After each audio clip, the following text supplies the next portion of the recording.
Hey traders and investors, it's George Berger here. Today I want to have a look at ADT Corporation. This is the home security, among other sort of security type of devices company.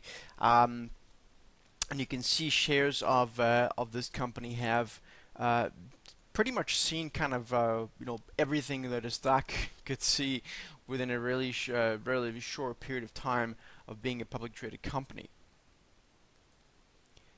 If you remember, ADT was previously part of Tyco, and then it was spun off in October 2012, which is exactly when the IPO of the stock, if it's a free floating company, started. So if you look at the stock here, you can see pretty much choppy, sort of fell into the abyss here in January of this year, and then started sort of crawling hard, but momentum, of course, bottomed here in January as the stock really just plummeted lower. So that's just a factor or a function, I should say, of the way the momentum oscillators are calculated. But more importantly, the stock is now sort of looks to be basing above the 200-day moving average for the first time since November 2013. Although the big difference this time is that it's now pushed above the 200-day after building a solid base. This base here wasn't very solid, or at least there wasn't like a blowout bottom. At the same time, here what we had was a spike above it and then an immediate retracement. Here it looks to be basing above it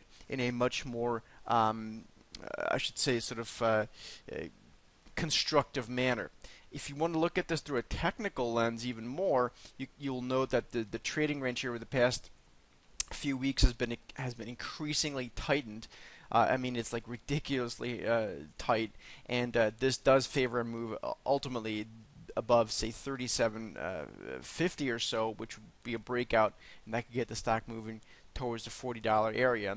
On the flip side, of course, if it breaks below, say, 36 and a quarter or something like that, you have a breakdown out of what previously was a bullish pattern. That would be quite bearish, so they get the stock moving into the low 30s. So there you have a pretty good risk reward setup as far as I'm concerned with the stock that's just been coiling up in a very tight manner, and that's the kind of stuff you want to look for. The tighter